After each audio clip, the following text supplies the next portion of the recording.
नमस्कार, आप देख रहे हैं न्यूज फ्रीक्वेंसी और मैं हूं आपके साथ खुशी। आइए नजर डालते हैं आज की बड़ी खबर पर। बंद कमरे में बीजेपी नेताओं को अमित शाह की बैठक पर उद्धव ठाकरे का बड़ा दावा, हिंदुत्व को लेकर उठाए सवाल।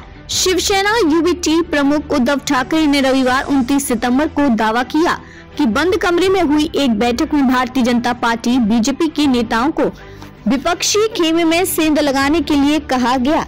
साथ ही उन्हें उद्धव ठाकरे और शरद पवार को निशाना बनाने का निर्देश दिया गया। उद्धव ठाकरे ने कहा कि उनका राजनीतिक भविष्य जनता तय करेगी, न कि सत्तारूढ़ भारतीय जनता पार्टी। उद्धव ठाकरे ने पूर्वी महाराष्ट्र के रामटेक शहर में छत्रपति शिवाजी महाराज की प्रतिमा का अनावरण किया। इस दौरान उन्होंने आरोप लगाया कि हाल ही में नागपुर के अपने दौरे के दौरान केंद्रीय गृह मंत्री अमित शाह ने बीजेपी नेताओं के साथ बंद कमरे में एक बैठक की थी, जिसमें उन्होंने उनसे विपक्षी दलों के नेताओं में फूट डालने को कहा।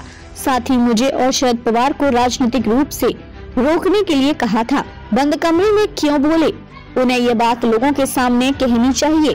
उन्होंने आरोप लगाया कि अमित शाह उद्धव ठाकरे और शरद पवार को राजनीतिक रूप से क्यों खत्म करना चाहते हैं, ताकि बीजेपी महाराष्ट्र को लूट सके। ठाकरे ने कहा, बीजेपी ने 2014 में विधानसभा चुनाव से पहले अविभाजित शिवसेना के साथ अपना 3 दशक पुराना गठबंधन तोड़ दिया था। हालांकि शिवसेना 63 सीट जीतने में सफल रही। ठाकरे ने सवाल किया कि क्या राष्ट्रीय स्वयंसेवक संघ प्रमुख मोहन भागवत बीजेपी के हिंदुत्व से सहमत हैं, जिसमें अन्य दलों को तोड़ना और विपक्षी नेताओं को अपने पाले में लाना शामिल है। महाराष्ट्र के पूर्व मुख्यमंत्री ठाकरे ने कहा, आगामी चुनाव सत्ता के लिए नहीं है, बल्कि महाराष्ट्र को लूट से बचाने के लिए महत्वपूर्ण है। उन्होंने लोगों से महाविकास आघाड़ी को भारी जीत दिलाने और रामटेक लोकसभा क्षेत्र के सभी 6 विधानसभा क्षेत्रों में सीट सुनिश्चित करने की अपील की। इस दौरान कांग्रेस और एनसीपी शरद चंद्र पवार के नेता सुनील केदार और अनिल देशमुख भी मौजूद रहे।